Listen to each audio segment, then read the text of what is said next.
जय हिंद दोस्तों। मुझे उम्मीद है कि आप पढ़ाई करेंगे और पढ़ाई के साथ साथ एंजॉय करेंगे। सपने जरूर देखिए और सपनों पर विश्वास करना बिल्कुल ही मत भूलिए, क्योंकि अगर कमेंट्स आपके हैं तो पूरा भी आप ही को करना होगा। एक चीज और बता दूं दोस्तों, अगर कोई आपसे पूछता है कि तुम किस चीज की पढ़ाई कर रहे हो, तो अगर आप बोले कि हाँ बीपीएससी की तैयारी करता हूँ, मैं एसडीएम बनना चाहता हूँ, तो आपसे जब बोलता आप मन में सकसकाहट सा मत रखिए कि यार इससे क्या बोलूं, बोल पाऊं कर पाऊंगा कि नहीं। उससे बेधड़क बोलिए, कॉन्फिडेंस रख के बोलना कि मैं बनूंगा, और बोलिए उससे कि हाँ यार मैं एसडीएम की तैयारी करता हूँ, मैं एसडीएम बनूंगा एक ना एक दिन, और जरूर आप बनेगा, ये मेरा विश्वास है। इसी तरह आपको भी अपने आप पे विश्वास होना बहुत जरूरी है, क्योंकि आपको जब अपने आप पे विश्वास नहीं होगा तब तक आप लाइफ में कुछ नहीं कर पाइएगा। दूसरा बात यह है दोस्तों कि पढ़ाई के साथ साथ धैर्य का होना अति आवश्यक है, क्योंकि धैर्य धारण करना बहुत जरूरी है। आप मान लीजिए एक दिन पढ़ने बैठे और उस दिन आप परेशान हो, बोलने आज सारा पढ़ जाऊंगा, और पता चलता है अंत तक कि आप पूरे दिन कुछ नहीं सीखे और आपका वह दिन बर्बाद चला जाता है। इसलिए धैर्य को धारण कीजिए। आज 10 क्वेश्चन याद हुआ, कल 12 क्वेश्चन याद होगा। इस तरह 365 दिन का आप कैलकुलेशन करके देख लीजिए। तो बिना धैर्य का कुछ नहीं होगा। आपको जोश चाहिए, धैर्य भी रखना होगा। जब तक आप अपने कमिटमेंट को पूरे नहीं कर पाएंगे तो दुनिया की क्या कमिटमेंट पूरा करेंगे। तो मुझे उम्मीद है कि आप जोश और उत्साह के साथ हमेशा पढ़ते रहिए और अपने विश्वास को बरकरार रखिए। तो चलिए दोस्तों, आज हम पढ़ेंगे गुप्त साम्राज्य। इसके पहले अगर भारत की मगध शासन के बारे में बात करेंगे, मगध साम्राज्य के शासन पे, तो हम आपको पहले बता चुके हैं उसका जो वास्तविक संस्थापक था वो कौन था। आपको हार्यक वंश का शासक बिंबिसार था। तो सबसे पहला जो शासक रहा बिंबिसार, जो हार्यक वंश, शिशुनाग वंश, नंद वंश, ठीक है। और नंद वंश के बाद क्या आता है, मौर्य काल यानी मौर्य वंश। उसके बाद कौन आता है आपको, शुंग वंश। उसके बाद कल्लव वंश, और लास्ट जो होता है सातवाहक वंश। तो मौर्य काल जो था, या मौर्य शासक जो थे, भारत को एक एकता की डोर में बांध कर रखने का प्रयास किया, और उनके जैसा बड़ा साम्राज्य गुप्त काल में भी नहीं हो पाया। लेकिन इनमें और इनमें एक ही समानता था कि गुप्त काल में लगभग जो है भारत को एकता की डोर में बांधने का प्रयास किया। तो मरणोत्तर काल के बाद के शासक जो हुए, आपको शुंग वंश हुए, कन्नौ वंश हुए और सातवाहन वंश हुए। और वहीं पे आपको विदेश, इसके समानांतर जो है विदेशियों का भी भारत में आगमन होता है, जिसमें हिंद यूनानी, उसके बाद आपको आता है शक वंश, पल्लव वंश और कुषाण वंश, जिसमें इन सभी शासकों, सभी वंशजों में एक सातवाहन वंश रह जाता है, एक कुषाण वंश रह जाता है। तो अगर भारत की नक्शा पे आप देखेंगे तो ये सब कुछ लीजिए आपका भारत है। तो भारत में ये हो गया नॉर्थ ऊपर वाला और नीचे साउथ हो गया। तो ईस्ट साउथ, ईस्ट सातवाहन, मतलब नीचे जो था साउथ में लगभग सातवाहकों का शासन था, और वही नॉर्थ में ऊपर में क्या है, कश्मीर। तो क से कश्मीर, क से कुषाण। अब कुषाण वंश का शासक कहाँ था, तो नॉर्थ में। कश्मीर कहाँ है, नॉर्थ में है। तो मौर्य वंश के विघटन के बाद अगर कोई दो शासक उभर कर सामने आता है शक्ति के रूप में, तो वो है सातवाहन वंश और कुषाण वंश, ठीक है। अभी क्या है, ये लगभग इनका जो शासन है लगभग 250 ईस्वी तक पूर्णतः समाप्त हो जाता है। और कुषाणों के जो सामंत है वो है गुप्त वंशज। तो गुप्त जो है कुषाण के सामंत माने गए हैं। सामंत मतलब एक उनके अधीन एक छोटी सी राज्य माना गया है।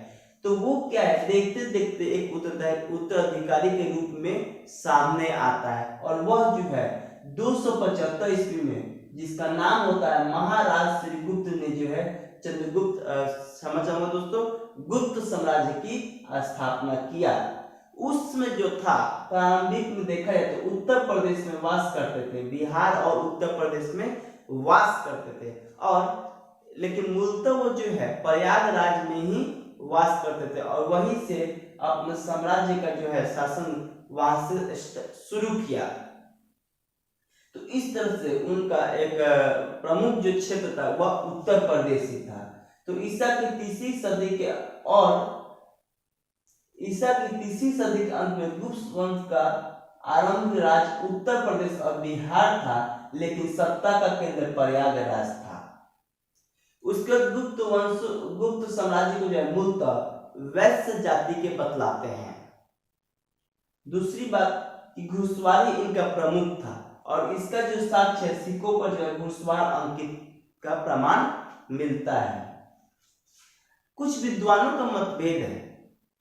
अब जैसे विद्वानों के पक्ष अगर सुना जाए तो गौरी शंकर गुप्त साम्राज्य को क्षत्रिय बतला है और इसका प्रमाण प्रवर्ती कालीन गुप्तों के अभिलेख में प्रस्तुत है, जिसमें गुप्त शासकों को चंद्रवंशी क्षत्रिय कहा गया है।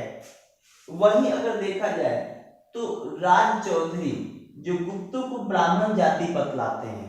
एक दोस्त आपको बता दे कि उसमें जब भी कोई भारत पे आक्रमण करता था, क्योंकि आक्रमण करेगा तो जीतेगा तो ही शासन करेगा, तो जो भी शासक शासन किए हैं उनको मैक्सिमम जो है विद्वान क्या कहा है, क्षत्रिय का है। क्योंकि क्षत्रियों को क्या कहा गया है, अगर क्षत्रिय किसको कहा गया तो जो वीर है, जो विजयी है, जो युद्ध में विजयी है उसको क्षत्रिय कहा गया है। तो इसलिए लगभग विद्वानों ने जितने भी ज्यादा शासक जो भारत में उनको क्षत्रिय कहा है। तो राज चौधरी ने जो है ब्राह्मण जाति का बतलाया है। उसके बाद एलन एवं एल्तेकर कहा है कि गुप्त वैश्य जाति के ही थे, जिसका प्रमाण नाम के अंत में गुप्त शब्द का जुड़ा होना वैश्य जाति का सूचक है, जिसका गोत्र अग्रवाल वैश्यों का एक विशिष्ट गोत्र माना जाता है और इसी को जो है बहुत सारे विद्वानों ने अपना मत माना है। अब गुप्त साम्राज्य की जो स्थापना था वो श्रीगुप्त ने किया था। कब किया था तो 275 ईस्वी में किया था और इन्होंने महाराज की उपाधि जो धारण किया था। इनका उसमें जो क्षेत्र था अयोध्या और सारनाथ के क्षेत्र था, वही इनका उत्तराधिकारी कौन था, इनका पुत्र या उत्तराधिकारी घटोत्कच, जिसकी उपाधि भी समान थी महाराज, वो भी 280 से लेकर 319 तक शासन किया। उसके बाद घटोत्कच का पुत्र चंद्रगुप्त प्रथम, जिसको गुप्त वंश का वास्तविक शासक कहा गया है। दोस्तों चीज बता दूं, वास्तविक शासक किसको कहते हैं, एक जो उस वंश का स्थापना करता है लेकिन विस्तार नहीं करता है, और वास्तविक शासक उसको कहते हैं जो विस्तार करे, कुछ नया करे, कुछ बड़ा करे। जैसे आपके ही घर में अगर है तो मान लीजिए कि आपके पिताजी गरीब रहे होंगे, आप साहब बन गए, एसडीएम बन गए, तो आपके घर में पैसे धन दौलत बढ़ गया, आपका जमीन जायदाद बढ़ गया, तो उस आपका जो मतलब कि घर है उसका जो वास्तविक अगर आपको सम्मान मिलेगा तो आपको मिलेगा, क्योंकि आपने अपने घर का विस्तार किया, अपने जाति का विस्तार किया। तो वही चीज यहाँ पे है कि जो विस्तार करने का काम करता है वो चंद्रगुप्त प्रथम करता है, इसीलिए गुप्त वंश का वास्तविक संस्थापक चंद्रगुप्त प्रथम को कहा जाता है, जो 319 ईस्वी से लेकर 334 ईस्वी तक शासन करता है। और ये महाराज ये अपने पूर्वजों के विरुद्ध जो है महाराजाधिराज की उपाधि धारण करता है। और आपको बताया कि महाराजाधिराज की उपाधि का मतलब क्या होता है कि आपके अधीन बहुत सारे राजा हैं। उसमें इन्होंने क्या हुआ तो विवाह जो है लिच्छवी कुमारी राजकुमारी से शादी किया, जो नेपाल की थी तथा क्षत्रिय कुल की थी। अब क्या है कि जो विद्वानों का मतभेद था, लोग जो हे दृष्टि से देखते थे कि ये वैश्य जाति के है, तो इन्होंने जो शादी किया वो उच्च कुल में शादी करना शुरू कर दिया, जिससे ये इनके आने वाले वंश क्षत्रिय कहलाए। तो जिस तरह से ये क्षत्रिय से शादी की है, ठीक है। उसके बाद इस तरह से गुप्त साम्राज्य का प्रतिष्ठा मतलब मान और प्रतिष्ठा बढ़ गया। और इसके राज्यारोहण की तिथि मतलब जो राज्यारोहण होता है वह जो है 319 ईस्वी से 320 ईस्वी के स्मारक के रूप में इसको गुप्त संवत चलाया गया। तो गुप्त संवत कब चलाया गया, 319 से 320 ईस्वी के बीच। उसके गुप्त वंश का संस्थापक कौन हुआ तो श्रीगुप्त। गुप्त वंश का वास्तविक संस्थापक कौन हुआ तो चंद्रगुप्त प्रथम। तो मुझे उम्मीद है दोस्तों आप याद रखेंगे। उनको गुप्त साम्राज्य किस जाति के थे तो वैश्य जाति के। उनका प्रमुख स्थान कौन कौन था तो उत्तर प्रदेश और बिहार। तो यहाँ तक आपको कोई दिक्कत नहीं हुआ होगा। अब देखिए, गुप्त वंश में सर्वप्रथम चंद्रगुप्त प्रथम ने ही सोने के सिक्के चलाए और इन सिक्कों पर एक तरफ चंद्रगुप्त और कुमारदेवी, मतलब एक तरफ राजा और रानी की तस्वीर हुआ करती और दूसरी तरफ लक्ष्मी माता की आकृति हुआ करती थी। कौशाम्बी एवं कौशल को जीता तथा साम्राज्य की राजधानी कहाँ बनाया? पाटलिपुत्र बनाया। अब हम पढ़ेंगे दोस्तों समुद्रगुप्त के बारे में। इनका पुत्र और उत्तराधिकारी कौन था? समुद्रगुप्त। चंद्रगुप्त प्रथम, समुद्रगुप्त। 335 इनका था, 319 से लेकर 334 और 335 से लेकर 380 किसका शासन था? तो समुद्रगुप्त का था। प्रयागराज का अशोक स्तंभ अभिलेख समुद्रगुप्त के शासन के बारे में सूचना प्रदान करता है और इस स्तंभ पर समुद्रगुप्त के संदीप विग्रही हरिसेन ने संस्कृत भाषा में प्रशंसात्मक वर्णन किया, जिसे प्रयाग प्रशस्ति कहा गया है। एक चीज बता, जो प्रयागराज जिसको इलाहाबाद पहले कहते थे, वहां का जो अशोक स्तंभ है उसको अशोक ने कौशाम्बी में स्थापित किया था, लेकिन अकबर ने जो है कौशाम्बी से उठाकर प्रयागराज में स्थापित कर दिया। और इसमें समुद्रगुप्त के विजय का उल्लेख मिलता है। इस पर जहांगीर के आदेश लिखे हैं तथा बीरबल का भी उल्लेख मिलता है।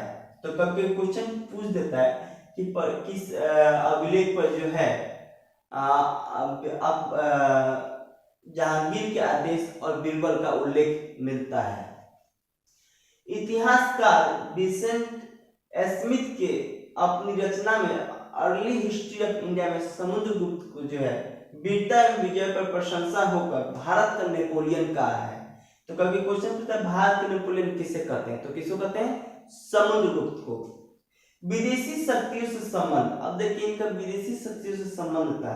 तो देवपुत्र शाही शाह हानुपाही, ये भी एक विदेशी वंश के थे। तो इस समय जो है कुषाण नरेश केदार जो है कुषाण था, ठीक है, केदार कुषाण था, जो पेशावर क्षेत्र में शासन करता था। दूसरा शक, ये पश्चिमी मालवा, गुजरात और कठिवाड़ा के शासक थे और इस समय रुद्र सिंह तृतीय जो है इस समय इसका शासन था। किसके समय? तो समुद्रगुप्त के समय। वही मुरुंड, जिसकी पहचान संदिग्ध है। अभी हमने आपको बताया कि कुछ वर्ष मुरुंड शासन किए हैं, लेकिन उनकी पहचान क्या है? संदिग्ध है, मतलब पता नहीं है। वही सिंहल कहा जाए तो समुद्रगुप्त के समय मेघवर्मन सिंहल, यानी सिंहल किसको कहा गया? श्रीलंका को का शासक था। कौन? तो मेघवर्मन। किसके समय था? तो चंद्रगुप्त के समय। और ऐसा माना जाता है एक चीनी स्रोत के अनुसार कि मेघवर्मन जो है गया में बौद्ध मंदिर बनाने के लिए समुद्रगुप्त के पास दूत भेजा और जैसे ही अनुमति मिला उसका मंदिर जो है विशाल बौद्ध विहार के रूप में विकसित किया। कहाँ पे? गया में। और ये जो है काफी कवि प्रिय थे, इसीलिए इनको कवि प्रिय भी, कविराज भी कहा गया है। ठीक है, साथ ही ये संगीत प्रिय भी थे, जिस कारण इनका इसे कैसे पता चलता है कि ये संगीत प्रिय थे? तो वीणा वादक का शौक भी रखते थे, क्योंकि इनके सिक्के पे जो था, सिक्के पे वीणा बजाते हुए तस्वीर देखा गया, जिसके कारण इनको कहा गया है कि ये महान संगीतज्ञ थे और वीणा वादक के शौकीन थे। और इसी इनका जो मंत्री था, इनके दरबार का जो मंत्री था, प्रसिद्ध बौद्ध विद्वान वसुबंधु था। तो इसके आगे दोस्तों फिर आगे देखते हैं।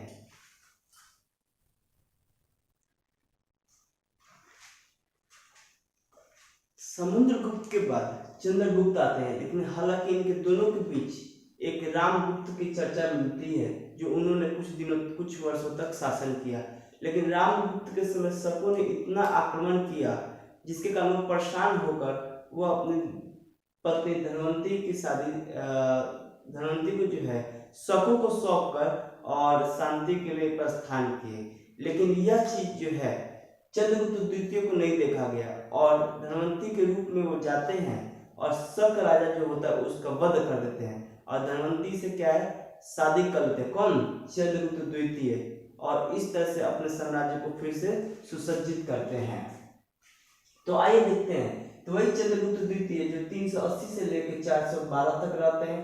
अन्य नाम विक्रमादित्य, देवराज, देवगुप्त होता है, जिसका साक्ष्य जो है साची वाकाटक अभिलेख से प्राप्त होता है। इस समय गुप्त साम्राज्य अपने चरमों उत्कर्ष पर होता है और इसीलिए इसके काल को गुप्त साम्राज्य का स्वर्ण काल कहा जाता है।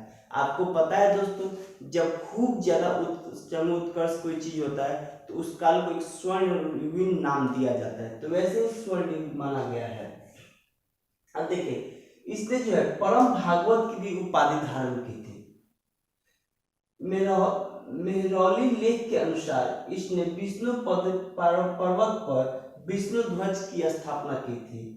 दिल्ली में मेहरौली नामक स्थान से मेहरौली लौह स्तंभ के लेख प्राप्त हुए, जिसमें चंद्र नामक किसी राजा का वर्णन है, जिसका तुलना गुप्त वंशीय शासक चंद्रगुप्त द्वितीय से किया गया है। मतलब वहां पे एक अभिलेख है मेहरौली लौह स्तंभ लेख, जहाँ पे चंद्र नाम का जो है वर्णन मिला है और वो जो है समानतः ये चंद्रगुप्त द्वितीय के बारे में ही वह वर्णन है।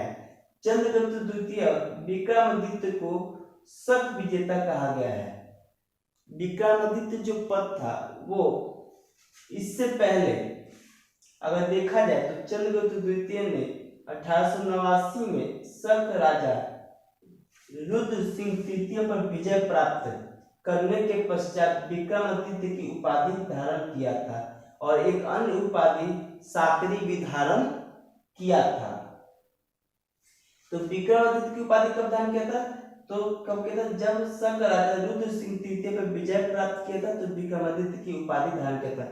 आपको बता चुके हैं कि पूरे भारत में इतिहास में टोटल 14 विक्रमादित्य, सबसे प्रसिद्ध जो विक्रमादित्य होते हैं वो थे चंद्रगुप्त द्वितीय। और इससे पहले जब शकों से युद्ध हुआ किनका, तो आपको ये देखिए चंद्रगुप्त द्वितीय ने विक्रमादित्य की उपाधि धारण किया और यही उपाधि इससे पूर्व जो है 57 ईसा पूर्व में उज्जैन के शासक ने भी पश्चिम भारत में शकों को हराकर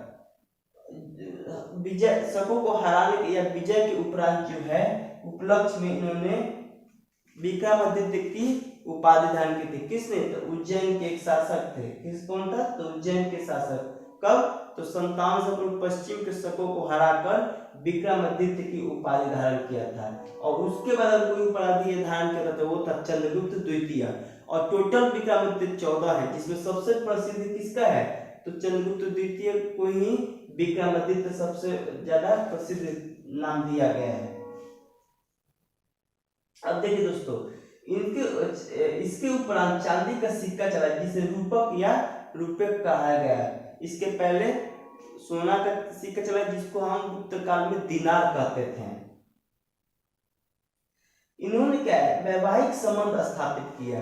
तो वैवाहिक संबंध क्यों स्थापित किया? ताकि अपने साम्राज्य के विस्तार के लिए और साथ ही अपने नाम का बोलबाला हो जाए, इसके लिए इन्होंने विवाह का जो है संबंध स्थापित किया। जैसे पहले उन्होंने नागवंश की एक नागवंश कहाँ के थे? तो मथुरा और अहिछत्रक में स्थित थे और चंद्रगुप्त द्वितीय ने नाग कुमारी कुबेर नाग से जो है विवाह किया और उनसे एक पुत्री प्राप्ति जिसको भागवती कहा गया। और इस पुत्री की शादी किससे किया? तो वाकाटक वंश कहाँ थे? तो महाराष्ट्र के क्षेत्र में स्थित थे और वाकाटक नरेश रुद्रसेन द्वितीय के साथ जो है प्रभावती का शादी कर दिया। किसने? तो चंद्रगुप्त द्वितीय। तो चंद्रगुप्त द्वितीय पहले किससे शादी किया था? नागवंश के राजकुमारी कुबेर नाम से, फिर उनसे एक पुत्री हुई प्रभावती, या प्रभावती के शादी वाकाटक वंश रुद्रसेन द्वितीय के साथ कर दिया। ठीक है, इसके बाद भी यहाँ तक नहीं रुका, जिसका परिणाम ये क्यों किया? क्योंकि शकों को ये भगाना चाहते थे, क्योंकि एक दुश्मन अभी घर में बैठा है तो दो आदमी मिलकर भगा सकते हैं, अकेले पावर तो मिलकर नहीं भगा सकते। तो इसलिए विवाह का जो है नीति अपनाया और वाकाटक और गुप्त मिलकर दोनों ही शकों का क्या किए? विध्वंस कर दिए। उसका कदम्ब वंश ये कर्नाटक में शासन करते थे और इस वंश के शासक ने अपनी पुत्र का विवाह जो है चंद्रगुप्त द्वितीय के पुत्र से अपनी पुत्री का विवाह, क्षमा चाहूंगा दोस्तों, अपनी पुत्री का विवाह जो है चंद्रगुप्त द्वितीय के पुत्र कुमार गुप्त के साथ करा दिया। और चंद्रगुप्त द्वितीय की प्रथम राजधानी पाटलिपुत्र में था, जबकि दूसरी राजधानी उज्जैनी कहा गया है। इन्हीं के समय 9 रत्न हुआ करते थे, कालिदास, धन्वंतरी, बारहमिहिर, अमर सिंह, छप्पन, शंकु, बेताल भट्ट, घटकपर्क और वररुचि। इसमें मुख्यतः देखा जाए तो कालिदास को आप अच्छे से देखना पड़ेगा, इनके बारे में देखना पड़ेगा, धन्वंतरी के बारे में देखना पड़ेगा, जो ये प्रमुख रहे। और ये जो 9 रत्न थे उज्जैन दरबार को सुशोभित करते थे, जो चंद्रगुप्त द्वितीय की द्वितीय राजधानी थी, चंद्रगुप्त द्वितीय की द्वितीय राजधानी थी। अब इसी के समय जो एक फायान जो है विदेशी यात्री आता है, 399 से 414 ईस्वी के बीच जो है भारत में वह रहता है। चंद्रगुप्त काल द्वितीय के काल में चीनी यात्री फायान भारत आता है, किस लिए? यात्रा करने। तो चीनी भाषा में फा का अर्थ होता है धर्म और ही का अर्थ होता है ही का यानी ही यानी का अर्थ क्या होता है? मतलब आचार्य। ही का अर्थ क्या होता है? हियान का अर्थ क्या होता है? आचार्य। क्षमा चाहूंगा दोस्तों, फा का अर्थ होता है धर्म, हियान का अर्थ होता है आचार्य, मतलब धर्माचार्य। एक धर्माचार्य था। कैसा धर्माचार्य था? तो बौद्ध धर्म से संबंधित है। यह बौद्ध ग्रंथों का अध्ययन करने एवं बौद्ध धार्मिक स्थलों को घूमने के लिए यह भारत में आया था।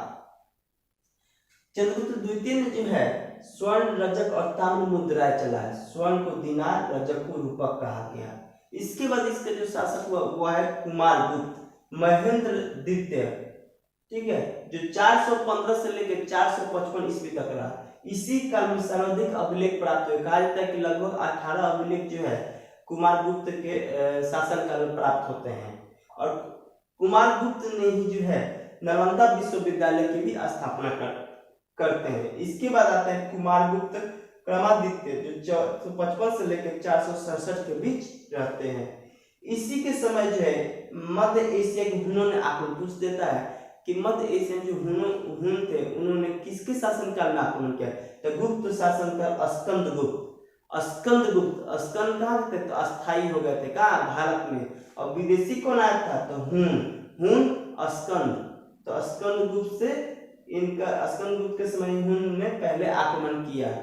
उसको देखा जाए तो गिरनार के प्रशासक चक्रपासित द्वारा सुदर्शन झील में बांध का पुनर्निर्माण का भी इन्हीं के समय जो है साक्ष्य मिलता है। उपाधि सकरादित्य थी, जो कोहुम अभिलेख से प्राप्त होता है। और इसने इन्हीं के समय भी एक चीनी यात्री आता जिसका नाम था सांग। स से सांग, स से स्कंदगुप्त, स से स्कंदगुप्त, स से सांग चीनी यात्री आया था। और इनके सिक्के जो थे विशल शैली के थे।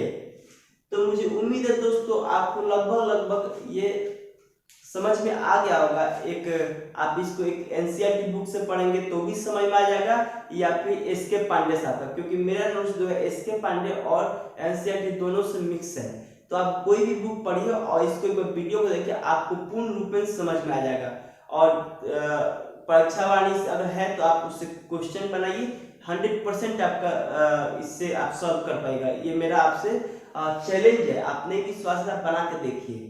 तो मुझे उम्मीद है दोस्तों आपको वीडियो पसंद आया, और इससे कोई भी रिलेटेड अगर आपको मेरे कमेंट्स में आप भेज सकते हैं कि आपको अच्छा लगा कि नहीं लगा, या फिर आपको क्या समझ में नहीं आया, क्या आप इसमें और अच्छा कर सकते हैं। तो इन्हीं शब्दों के साथ विराम देते हैं। जय हिंद, जय भारत।